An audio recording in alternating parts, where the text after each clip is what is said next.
پتہ ہے بندہ نیک کون ہوتا ہے؟ جس کی تنہائی نیک ہوتی ہے، جو اکیلے میں نیک ہوتا ہے۔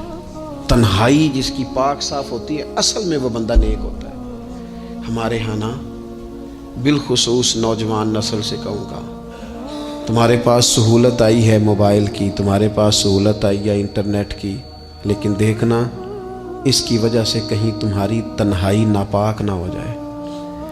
دیکھنا اس کی وجہ سے کہیں تمہارا وہ اکیلے میں جو تمہارا رب رسول سے رشتہ جڑنا چاہیے تھا، سجدے کا نور ہونا چاہیے تھا، اچھی منصوبہ بندی کرنی چاہیے تھی، وہ میلا کچیلا نہ ہو جائے۔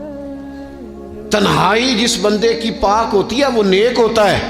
محفل میں تو ساری اچھی اچھی باتیں کرتے ہیں، محفل میں تو سارے لوگ ہی نیک ہوتے ہیں۔ یہ صحیح بخاری میں حدیث ہے، نبی اکرم صلی اللہ تعالیٰ علیہ وسلم نے فرمایا، میں اپنی امت کے کچھ ایسے لوگوں کو جانتا ہوں جو قیامت کے دن تہامہ پہاڑ کے برابر نیکیاں لے کے آئیں گے۔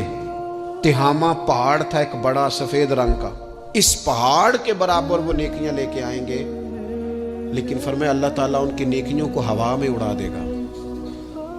حضرت ثوبان رضی اللہ تعالیٰ عنہ نے عرض کی، یا رسول اللہ صلی اللہ تعالیٰ علیہ وسلم ہمیں یہ معاملہ کھول کر بیان کر دیں۔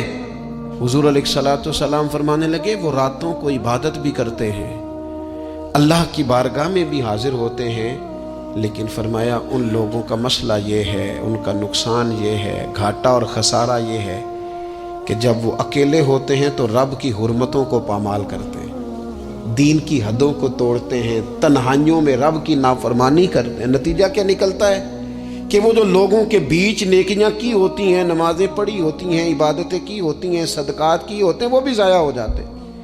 اگر یہ لوگ اپنی تنہائی پاک کر لیں تو ان کی باقی ساری عبادتیں بھی محفوظ ہو جائیں گی۔ اپنی تنہائی پر توجہ دیں، اپنی بالخصوص نوجوانوں، میری آپ سے بڑی درد مندانہ اپیل ہے، اپنی تنہائی میں نا رب کی بارگاہ میں حاضر ہو، اچھے ارادے کرو، اچھی منصوبہ بندی کرو، لمبی دعائیں مانگو۔